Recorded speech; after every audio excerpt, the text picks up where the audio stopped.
네, 안녕하십니까. 여러분들의 백만장자입니다. 사랑합니다, 여러분. 오늘 여러분들이 가장 궁금해 하시는 거 댓글에도 몇 번 올라왔는데, 그거 여러분들께 확실하게 그냥 여기저기 많은 의견이 있는데, 제가 확실하게 여러분께 정리를 좀 해드리고요.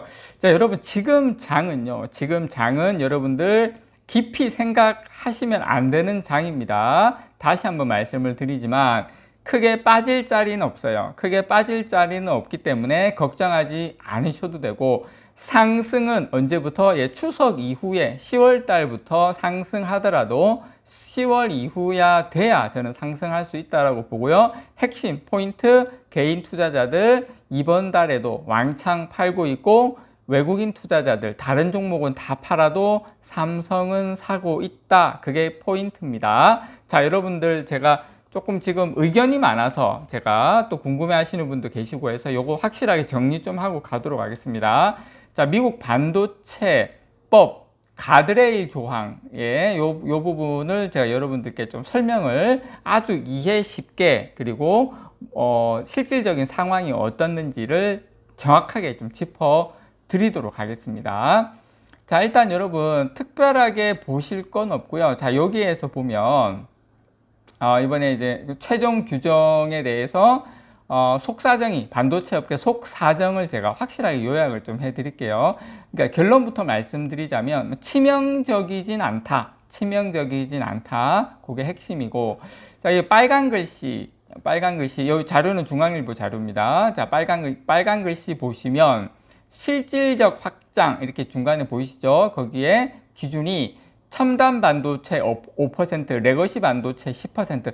요 기준도 저 정확하게 짚어드릴게요. 레거시 반도체는 일반적으로 물론 나누는 거에 따라서 좀 다르긴 한데 28나노 이전 세대를 레거시 공정이라고 합니다. 일반적으로. 근데 여기에서는 28나노 이전 세대입니다. 뭐 예를 들어서 28나노, 뭐 40나노, 50나노 그런 걸 레거시 반도체라고 하시면 되고, 그 이하 28나노 이하를 첨단 반도체라고 보시면 됩니다. 요 기준 들어가 있다. 다른 거 보실 거 없고, 요게 이제 포인트다. 자, 그리고 보시면 파란색이 삼성이고 빨간색이 SK 하이닉스인데, 삼성전자 낸드 같은 경우에 40%를 중국에서 하고 있고요. 나머지 SK 하이닉스도 이렇게 하고 있다. 자, 요걸 이제 기본적으로 깔면서 제가 여러분들께 하나하나 좀 설명을 좀 드리도록 할게요.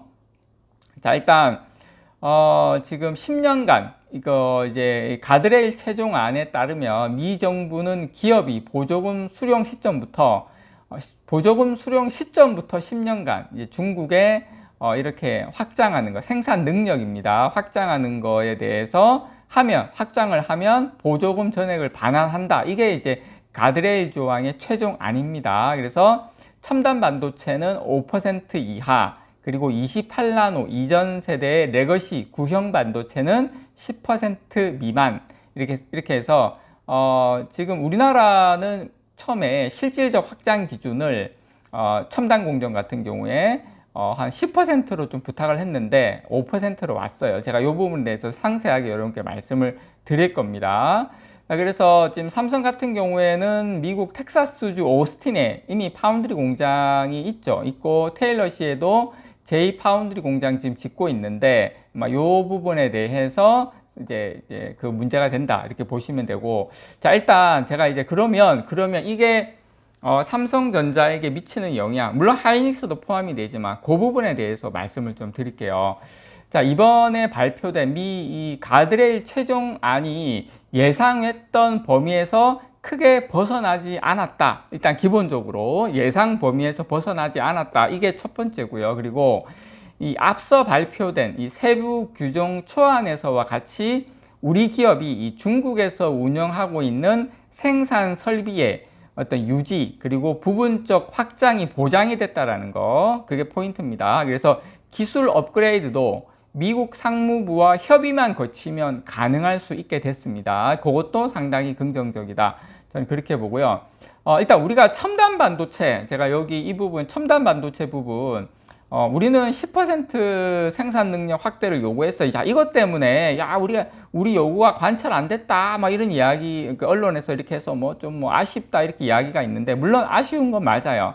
첨단 반도체 10% 생산 능력 확대를 요구했는데 5% 미만에 그쳤죠. 아쉬움이 있겠지만 사실 여러분, 중국에서 첨단 반도체 생산이 5%를 넘기기는 쉽지는 않습니다. 자, 미국이 규제를 안 하더라도 중국에서 연간 웨이퍼 투입 기준입니다. 이거 참고로 첨단 반도체 생산 능력을 10% 넘기는 건 어려운 일이기 때문에 이미 반도체, 특히 삼성전자는 여기에 대해서 크게 동요하지 않는다. 자, 10% 신청을 왜 했냐? 그건 만일을 대비해서 자, 5% 정도 해줄 것 같은데 우리는 신청을 어떻게 해야 되겠습니까? 예, 10% 해야죠. 그런 겁니다. 그런 거. 자, 그 부서에서 우리가 뭐 1년에 밥을 한 50만 원어치 먹는데 신청은 얼마 해야 된다? 예, 100만 원 해야 된다. 그래서 어차피 깎일 거 그렇게 이해하시면 된다. 저는 그렇게 생각을 하고요. 어쨌든 요 가드레일 규정 최종안은 일정 사양 이하의 레거시 반도체 생산 설비 중 기존 설비는 10% 미만까지 확장을 허용했고요. 레거시 공정으로 생산된 반도체의 약 85%가 중국 내수용 최종 제품으로 활용될 경우에는 설비 확장 규모에 또 제한을 두지 않는 걸로 됐어요. 당연히 지금 뭐 중국 쪽에 있는 건 다 거의 중국으로 85% 이상 거의 전량 내수용 제품이기 때문에 사실상 설비 확장에 대해서도 제한을 두지 않는다. 그렇게 여러분께서 보시면 되고, 오히려 저는 국내 기업들은 5%만이라도 중국에서 이 첨단 반도체 생산 능력을 확장할 수 있다는데 지금 환호하는 분위기라고 저는 알고 있습니다. 또 이런 말씀 드리면 어디서 환호했냐 이렇게 할 수가 있는데, 이 정도만이라도 지금 상당히 좋다, 분위기 나쁘지 않다, 이렇게 지금 저는 그렇게 알고 있어요. 그리고 첨단 반도체로 분류되는 이 8세대거든요. 낸드 제품을 이미 그 중국 기업들이 생산하고 있는 상황에서 반도체 1위인 삼성이 시안 공장에서 생산하지 못할까봐 우려되는 상황이었는데, 이번 최종안 확정으로 오히려 우려가 해소됐다. 우리가 첨단 공정, 그러니까 가장 8세대 낸드 제품을 이미 중국에서, 근데 저는 중국에서 이야기하는 YMTC의 어떤 232단은 그렇게 장기적으로 끌고 갈 수 있냐, 아직 그건 아니다고 봐요. 근데 삼성전자는 오히려 첨단 공정도 최정안으로 봤을 때 확정이 가능하다.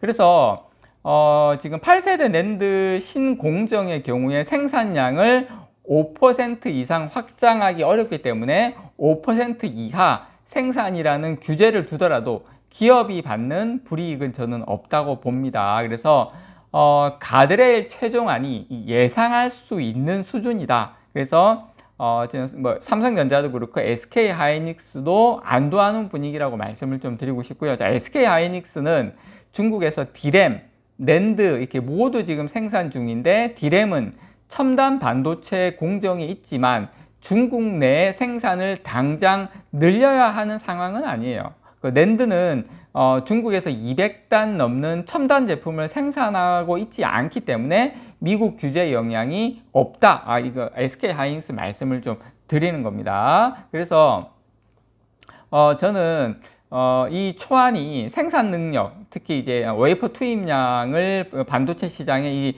계절별 변동 이런 걸 고려해서 월 단위가 아니에요. 또 이게 월 단위가 아니 연 단위로 지금 변경을 했거든요. 그래서 우리가 플렉시블하게 얼마든지 조정이 가능하다. 그래서 그리고 구축 중인 설비를 상무부 협의 시 이제 가드레일 제한의 예외로 또 인정받을 수 있게 됐기 때문에 저는 뭐 크게 개인적으로 개인적이 아니라 어떻든 이런 분위기입니다. 여러분 이렇게 여러분들께서 걱정하시는 그런 부분은 아니다, 이렇게 말씀을 좀 드리고 싶고, 실질적 이 확장의 범위도 초안에선 물리적 공간이나 장비 등을 추가해서 생산 능력을 5% 이상 확대하는 것으로 정의를 했지만, 최종안에서는 장비 대신에 클린 룸, 뭐 생산 라인, 이런 기타 물리적 공간 이런 걸로 바뀌었거든요. 그래서 사실상 이건 뭐냐면 생산량에 대해서 확대는 규제하지 않겠다는 의미로 해석이 됩니다. 그래서 거의 우리가 우려할 정도의 그런 상황은 아니다. 특히 중국 쪽에 이번 가드레일 조항 그렇게 여러분들께서 이해를 하시면 됩니다. 걱정하지 않으셔도 됩니다. 이상 여러분들의 백만장자였습니다. 사랑합니다, 여러분.